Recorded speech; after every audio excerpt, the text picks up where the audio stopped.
John Seacott, Executive Editor of Brewer. Welcome to another edition of the Brewer Podcast. It is on YouTube and Spotify. Make sure you're liking and subscribing and following along each week. And of course, we're available 24 hours a day online with your business resource needs at brewermag.com. Well, happy 150th edition episode. I know we have a newspaper background, so everything's been called edition for quite a while here. But yeah, going back all the way 9 years ago to 2017, where Tyler Montgomery was doing blog posts, video blog posts. That's kind of the genesis of the Brewer Podcast. And it has moved, especially every week almost now for the last 3 years. So thank you for staying with us and checking out all the great things. I just happened to start counting it like at the end of 25 and realized once I started going through and looking at the various different places we've been between YouTube and other online sources as well for a little bit, that this was the 150th one that you could watch or listen to. So we really appreciate it. The Brewer Podcast is sponsored by Square and Keg Logistics. Running a restaurant is a lot, and you start out with a vision for something special, but that vision gradually gets overshadowed by the day-to-day of it all. The thing I love about Square is how it helps take some of that pressure off of you so you can actually enjoy why you started in the first place. When Square steps in, helping you save on food costs, get your menu seen by millions on Cash App, and get delivery app payouts faster. It frees up time and mental energy in a world where both are typically in short supply. Square, here for the magic that's not on the menu. Go to square.com/goodstuff to get started. That's square.com/goodstuff. And of course, we're also sponsored by Keg Logistics, and you can go to keglogistics.com/brewermag for more details. Well, Lawson's Finest Liquids looks to grow without behaving like a typical growth at all costs regional craft brewery. Plenty of breweries have expanded their footprint, SKUs, and entered new markets, only to dilute freshness, confuse consumers, overextend distributors, or lose operational focus. But Lawson's appears to be arguing the opposite, that a disciplined expansion includes portfolio management, and cold chain logistics can actually strengthen a brand's equity. Lawson's CEO, Adaline Druart, chatted with me about the portfolio expansion without cannibalization, pulling off the old Ray of Sunshine off the shelves in favor of the new Hop Wired, along with expansion into the Southeast for the Northeast Brewery, and how the brand is growing as craft beer has struggled to gain ground overall. Let's get into edition number 150 of the Brewer Podcast. Here's my chat with Adeline. This Brewer Mag podcast is sponsored by Keg Logistics. Now's the perfect time to review your keg management strategy. Whether you're seeking a truly flexible keg rental program or intrigued by the seamless distribution freedom of paper fill, Keg Logistics is ready to craft a personalized solution for you, ensuring you receive the kegs you need precisely when you need them. For details, visit keglogistics.com/brewermag. Keg Logistics, modern solutions for keg efficiency. The first thing I wanted to bring up, because it was just said, and it's, well, I always got to turn it that way. There we go. Got the Yeah. beer. And this is kind of, gave us the opportunity to talk, is that you guys are expanding the portfolio which I would guess for you guys, everyone's kind of attributed you to the Hazy IPA, boom, but you guys were never hazy. Like, it was just a juicy IPA. This is actually the first one. I'm holding it wrong. That way. Yeah, Yeah. that one Yeah. is like the first real, like, outside of the tap room hazy that you guys are putting together. What made Hopwired the one that you wanted to put in a can and be out into distribution? That's a great question, John. Well, as you know, we're known for IPA for sure, but clear IPA, Yeah. made in New England. And so, well, that's a great sound. But we've seen that hazy IPA is a really important category. Our fans are looking for this delicious, juicy type of beer, and we didn't have one in the portfolio. And so we took our time to really define what a successful hazy IPA could taste like, look like, coming from Lawson. And we know both flavors, hop forward was the answer to that. We took a year to develop the recipe, then we tested it in our tap room. to get the feedback from our fans. And after successful feedback, we're like, okay, we're ready to launch. We launched in Vermont first. We wanted to have a good 6 months market research at scale in our home state. We always like to say that if it can't win in Vermont, then we shouldn't push it anywhere else. And the response from our home state, from our fans, from the locals were super solid. We saw really strong sales, repeats, and after 6 months, we had enough of data points and feedback points that we felt it was ready to then brought into all our states. So April it is, Hopwired is rolling into our 13 states, and the demand is actually exceeding already our projection from a reorder standpoint. So it's all good signs at the moment. I have to assume that distributors, wholesalers, retail accounts are been asking for a hazy IPA for a long time. Like, why did you guys A, wait, B, finally do it now? Mhm.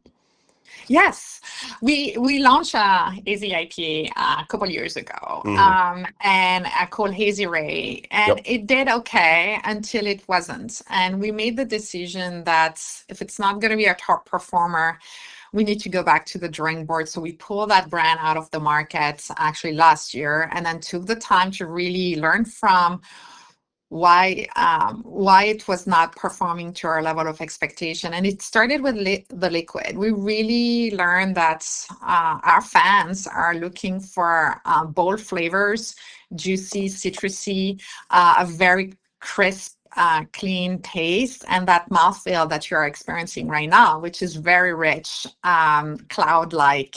And so we designed back to a beer that would meet the fan expectation from a hazy IPA, and then went in, but with a testing approach. We really wanted to make sure it's successful this time, and also did a lot of work on the hop build, the hop profile, partnering with our friends at YCH to really make sure that it meets the expectation of the hop head. Yeah, absolutely. Was it just pull through that wasn't doing well? Was it it just wasn't selling as fast? You were selling of what you had, but it just wasn't going as fast as you would look. And like, what kind of metrics determine when it's time to pull a beer? For us, we looked at how much distribution we gain. And when Lawson's launch a new brand, there is instant buy-in. So getting the product on shelf, getting the retailer, the distributor excited is not the biggest, I would say, barrier. It's getting the repeat. And we felt that the repeat was not as strong as we wanted it to be. There is limited amount of space on shelf. And so we want to make sure that when we're on shelf, all the brand are really performing well. And so it was a proactive move for us to say, you know what, it's not where it should be. Let's go back to the drawing board and recreate a new hazy IPA that we think can really be successful. And when it comes to taproom sales, how much do you guys have with hazies? Like, obviously, this is the one that kind of graduated, but like, there's going to be other ones out there. Is it a reasoning of this one's selling the best? This one is the most affordable one that is the best for us? Like, there's obviously a lot of numbers that you have to crunch before you say, we're going to spend a lot of money on this hot bill or this, type of thing to be able to move it forward. How do you balance that to make sure that this is going to be something that we can put out in the market? It's going to be able to sell. It's going to be popular, and it's also not going to break the bank for us. Yeah, the tap room is a great incubator for us. We have on average every week or every other week a new beer that is coming from our pilot program, where our brewers get to play and create new liquid that we want to test in our tap room. We really get instant feedback from the fans, from the local, from the regular, but also from people traveling far to come and visit us. That gives us a good pulse. what's on the style. And so once we validate the style, then we really work on developing that recipe. We have sampling available. We have a QR code. We get our tap room visitors the chance to taste, but provide inputs on do they like? Is it too hoppy? Not enough? And then based on that, we refine the recipe. And like I said, then we test in Vermont, and then only if it's successful, we launch and put I would say the marketing support at the distributor level and in markets behind it. So it's a lot of milestone that needs to be achieved in order for us to go big on such a launch.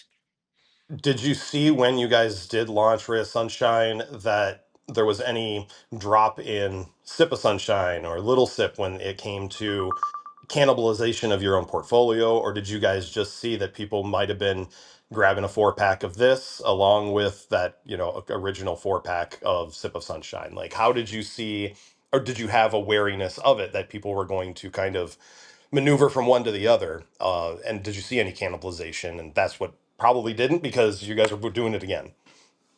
Yeah, we monitor cannibalization. We want to make sure that we call it the plus one. You have your Sip of Sunshine or your Little Sip. What we're trying to build is to bring you another beer that's going to be your plus one, not instead of Sip of Sunshine or Little Sip. So we do monitor for cannibalization.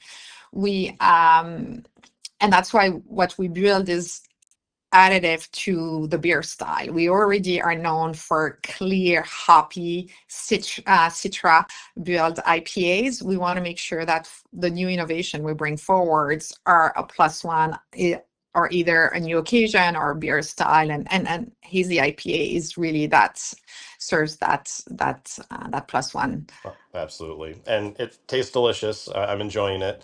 It's a little before noon when we're I recording know. this, so Yes. I have a little bit of breakfast, so I'm okay with that. I'll take a The sip and then the mouthfeel is so good. To me, that's becoming my favorite beer when at the tap room what to order. It has and it has such a great texture, and then the tropical fruits and the citrusy just is an explosion in your mouth. I just love this. Is my favorite beer now. absolutely. Well, like you said, it is going to be going into distribution, and I know you guys are very adamant about cold chain Oh yeah. expansion even into the southeast. I mean, it's a warmer climate than Vermont. What point did you guys even decide that cold chain mattered so much? And like Sean, I know has been adamant about it, from the start. How does that conversation happen when it comes to expansion into new territories? Well, finest, freshest, always kept cold is the founding story and promise and value of our business. So for us, it's the non-starter, it's the make or break, it's what we live and breathe by.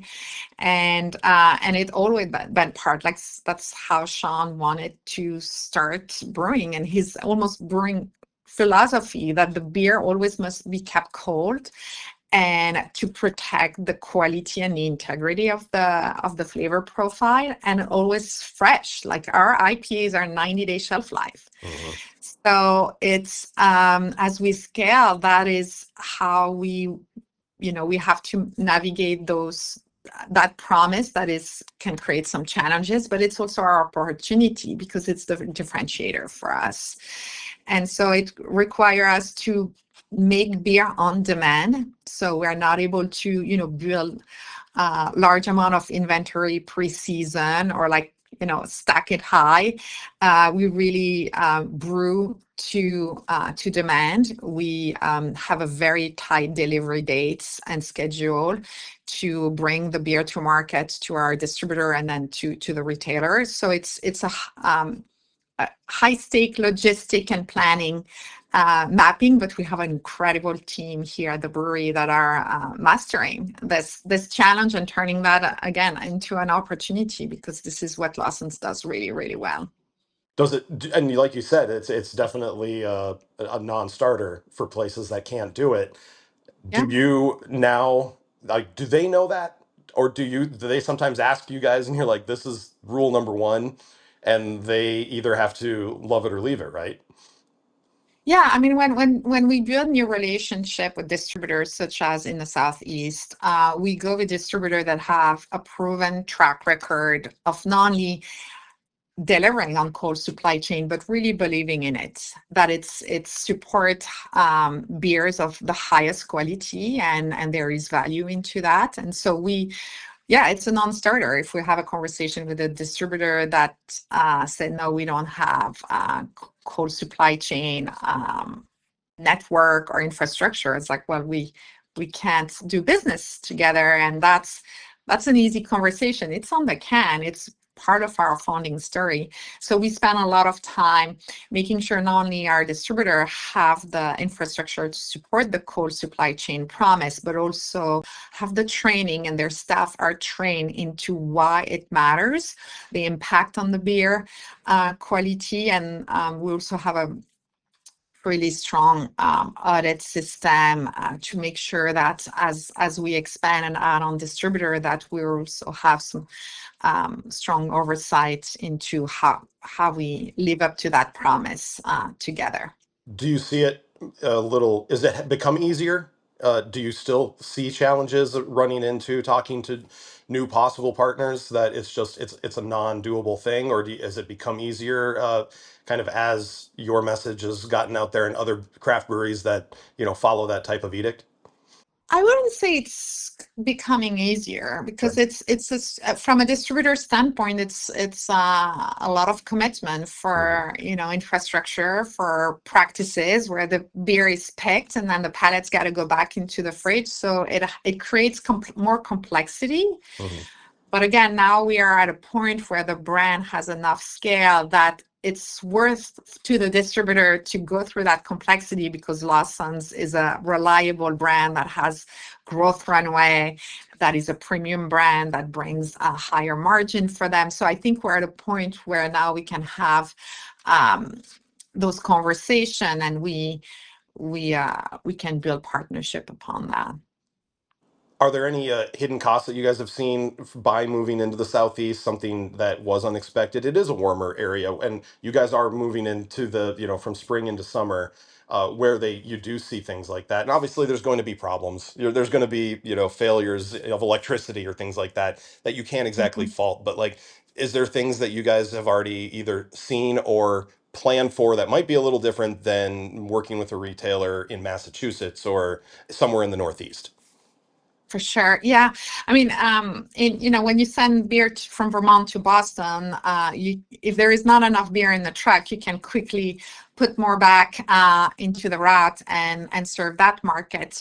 The further we go, I would say the frequency of delivery is not going to be as strong, and so that scheduling to make sure we send just the right amount of beer that is going to deplete where there is not high inventory left that could compromise the freshest standard is how we need to navigate, like really being tight on scheduling, forecasting, inventory control. And then if there is not enough beer because it depleted too fast, like how much critical mass do we need to have to put a truck again on the road to send new product down there?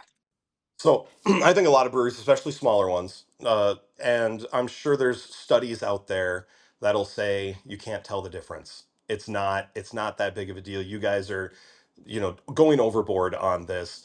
What do you say to people that say this is not a marketing gimmick? It's actually a competitive differentiator, and consumers do notice. Like, do you guys do that yourself? Like, obviously, you have quality standards that you like to look at. you know how why is it important to do this? Well, I love that you say you're going overboard. The finest is in our brand name. You gotta live up to it. Of course, we're gonna go overboard, but yes, it matters in the quality. Like we do sensory evaluation every week. We taste the flavor profile of each beer we make. We do stress tests, meaning we take our beer, leave it at 3-hour room temp at 70 degrees, and then 6-hour, 24 hours, and do blind sensory evaluation during each one of those critical points, and you can taste the difference. And especially after 24 hours and beyond. And so it matters to us. You can taste the quality difference. And we train our sales team, we train our distributor to do that. You know, we call it the warm beer test, a fresh that's been always kept cold versus a product that's been sitting at room temp. And you can pick the difference differently. And, you know, once people taste it, it's like kind of the conversation is over. Well, and obviously there is something to it because you guys have seen growth sales, entering new markets and going into expansion. Uh, there is struggles though in the market, and I'm sure you guys see it in different parts of your territories, even although you may see growth because of the newness factor, I guess. Do you believe craft beer struggles are primarily demand driven through consumers, or is because pricing is the way that it has to be, or do you think it's just execution and quality that sometimes turns off maybe a newer consumer? I mean, what do you believe is the hardest thing for craft beer right now in struggles over these past few years? Well, that's a big question. This Brewer Mag podcast is sponsored by Keg Logistics. Now's the perfect time to review your keg management strategy. Whether you're seeking a truly flexible keg rental program or intrigued by the seamless distribution freedom of paper fill, Keg Logistics is ready to craft a personalized solution for you, ensuring you receive the kegs you need precisely when you need them.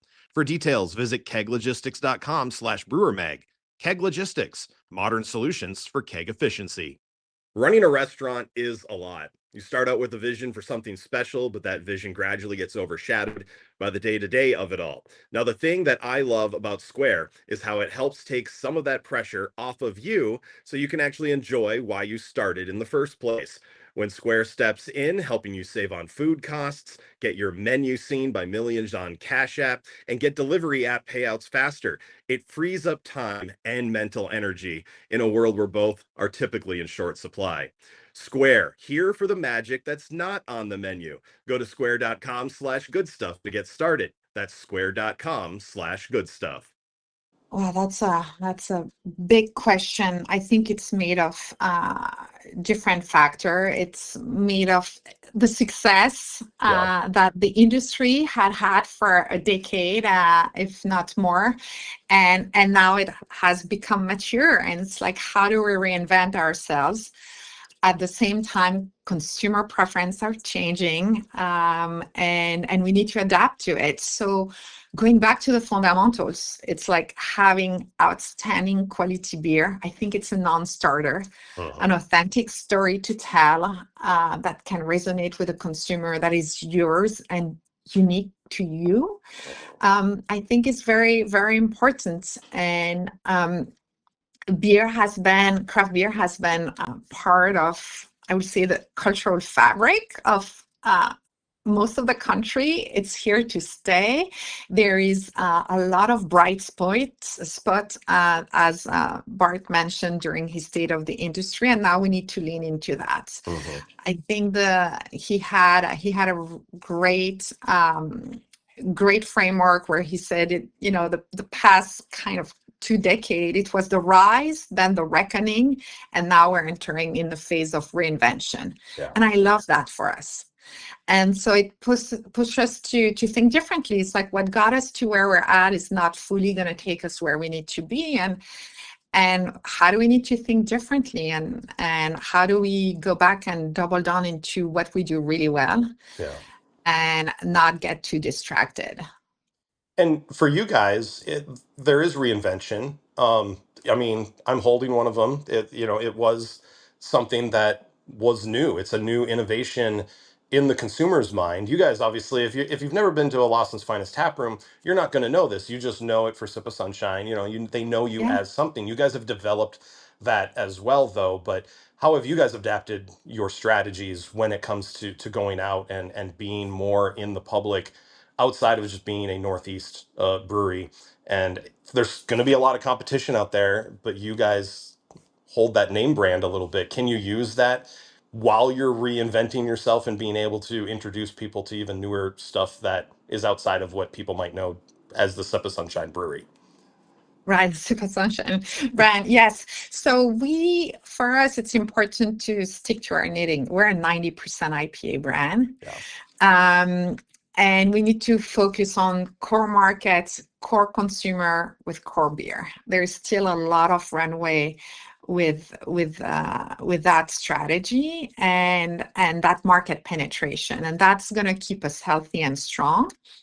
At the same time, we spent last year focusing on what's the innovation roadmap 3+ years out going to look like. Where do we have the rights to play with our brand that is authentic and ownable, with a liquid that could be the finest. And so we're entering with Hopwire is the first of our innovations launches for this year. Mm-hmm. We also are coming up in a couple of weeks with a Easy Sip, which is a lower ABV, almost like session IPA, because most of our beer are in the 6-8%, big beer, high ABV. So we wanted to make sure we service that market with a Sunshine brand, meaning it's going to be a clear IPA Citra hop build. And then after that, where else can we innovate based on what our consumer love to drink? But right now they are not drinking this liquid from us because we don't offer it. So there is more innovation coming up, but I would say all of it is close into the Lawson's brand. What role, and then talking about innovation, the 19.2 ounce cans that you guys have been able to do. There's a lot of that, and it's kind of crazy to think how the 19.2s have kind of re-emerged outside of, I would guess, malt liquor. I mean, like that's kind of Yeah. what and it's still in the C-store, space, but there you're finding so much availability there, and in that front door opening up, being able to be there immediately, like. How important do you think 19.2s are to the future of craft beer or to your brand especially? Yeah, we saw a demand from our retailers, our C-store partners, said we really would love you to start giving us Sip of Sunshine in a bigger format. So we launched 19.2 with Sip of Sunshine, our flagship, and we saw instant success. It became our third largest SKU in the portfolio in 18 months. So we're like, all right, there is a demand, there is a new occasion being built and purchased into a different channel, which is a C-store. Then we launched Little Sip in a 19.2 because we wanted to create that billboard effect. One SKU just get lost on shelves. And then again, receiving great feedback from our retail partner, we knew that high ABV 19.2 was the fastest growing segment, the most successful one. We also heard that we could have a higher ABV, 9.5% beyond Sip of Sunshine. So we designed a liquid Epic Sip, a brew 9.5 points ABV, just for that segment. We launched it and it's super successful. It's a beer that is just for that segment and channel, so it's not sold outside of the C-store. And we don't intend to bring it in 16 ounce for a pack, but really keep it to that big tall can format. And it's doing well. And it's funny to think like taproom was such an important model for breweries, and still is, obviously, especially on the smaller. But as you're expanding, you are looking and you see these other retail places, whether it's grocery or C-stores, on-premise bars. What is the growth segment that you guys are kind of zeroing in on right now? I would say each channel has its own focus. Sure. So we are under indexed in on-prem and draft. So right now, our team for the past 2 years has spent a lot of time developing that strategy and executing our draft strategy, and it's doing well, especially with Little Sip. It's such an approachable beer. Nitro Stout also is doing really well on draft. So draft has its own focus. We continue to grow and expand into grocery. This is the fastest growing segment for us. We were late to the game for the right reason. We wanted to make sure we give all our attention to independent first, and then when that was well developed, then we only took our next journey into grocery. And then C-store is really another segment that is growing. So we're going after each segment, but I will say the strategy and the focus and the execution is very different. Even the beer portfolio is very different from one to another. The last question I was going to ask about this is, are breweries overestimating how much consumers truly want endless new releases? Like, you see more and more people are starting to come back. Like, I think the craft beer industry for the especially mid teens was very much the new IPA, the new sour, the new, barrel aged beer. But I think either because there's not as many, let's say, new consumers coming into the market as fast and as excitable about new releases, loyalty is starting to become such a more important thing, and building those brands again. Do you see that sometimes, yes, it's nice that you guys are getting to put out a hazy IPA, but at the same time, you guys are being able to expand on your core, and that's where the market is coming from. Do you see that going forward? Absolutely, John. I mean, core market, core consumer with core beers is still the name of the game for us, and we need to make sure Sip and Little Sip continue to be our bright success story. Innovation is how we wrap around, the brands, the liquid, the style to delight our fans and keep them within the brand.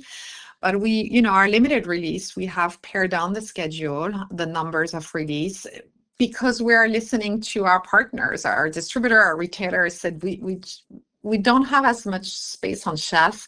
We need brands that are going to perform. And so there is less of an ask even from retailer for new, more like stability and reliability. And from a consumer standpoint, I mean, there is consumer price pressure. And so if I'm going to put $16, $18 in a 4-pack, I want a brand that is going to deliver an amazing experience and quality product. And we're seeing consumer going back to proven brand, proven liquid and beer because, it's a premium product, craft beer. Well, Adeline, I always appreciate talking to you about business, and we didn't get to do this the last time we talked because it was just a CBC type preview, but I always like ending the long format of, instead of business questions, fun get to know you questions. So I wanted to end with that. So thank you very much. We got to talk about the new beer. We got to talk a little bit about the expansion into the Southeast as well, but you want to just wrap things up with some more fun? Yes, I'm going to be very personal. I'm originally from France, Yep. and my husband is French as well. We met here in Vermont, and every summer we take our 2 boys back to France so they get to spend a summer, a month to immerse themselves into the French culture that we grew up in. And what's exciting is this weekend I purchased our plane tickets to go back home to France so our family can enjoy the taste, the look and the feel of what we grew up in, which is rural France. That is awesome. Now, you don't come from a beer background, especially, but how has your palate changed, do you think, since you've joined Lawson's? And, how much are you going to bring that to France to be able to be because you want to show off your wares as well?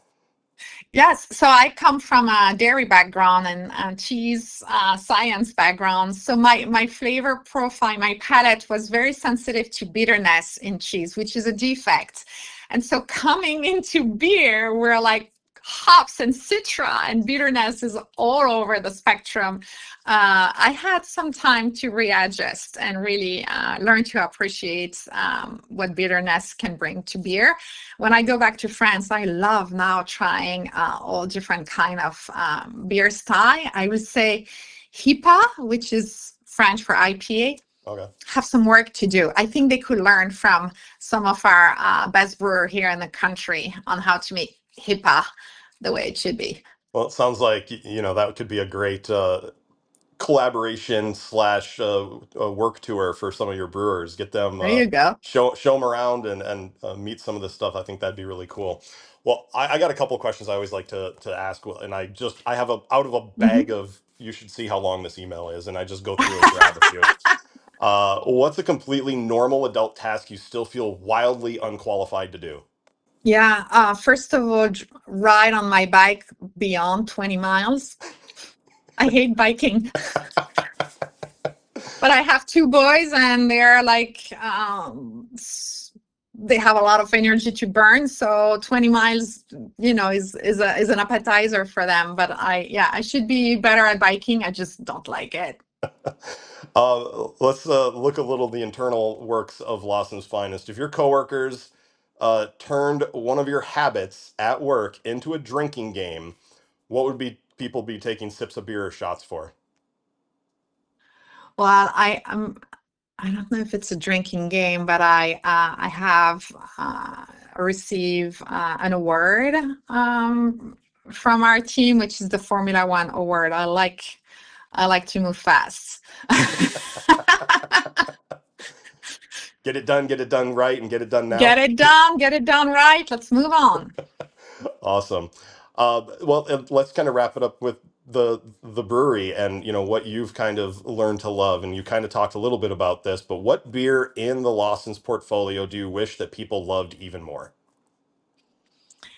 I'm going to bring us to Freestyle, which is a West Coast IPA that I had the chance to brew with Sean Lawson. So before I started officially as the CEO of Lawson's Finest, I said to Sean, I can't step into the brewery and as the CEO, but I've never made a beer myself. So we went into the Wizard Workshop, which is the original brewery of Sean Lawson, and we made a beer together and spent a whole day onboarding into the ingredients, the sourcing of where the malt is coming from and the flavor profile and all the processes and the pH and all of this. And then made an incredible beer coming out of it. I'm like, are we going to be able to sell it? I asked that to Sean. He's like, of course, it's going to be a delicious beer. We served it at the tap room. It was an instant success. And then we canned it, and then we named it Freestyle because it's really how we were that day playing with the brewing process. And I wish more people had a chance to try it because it's such a great beer. Awesome. Well, thank you so much, Adeline. It's always great to talk with you, and appreciate you taking the time and sharing some wisdom and having a beer with me. Sounds like you finished it, or almost. Getting there. All right. That's Cheers. another validation point. John likes it. This Brewer Mag podcast is sponsored by Keg Logistics. Now's the perfect time to review your keg management strategy.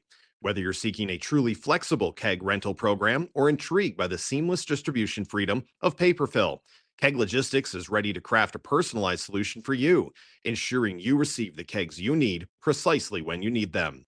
For details, visit keglogistics.com/brewermag. Keg Logistics, modern solutions for keg efficiency.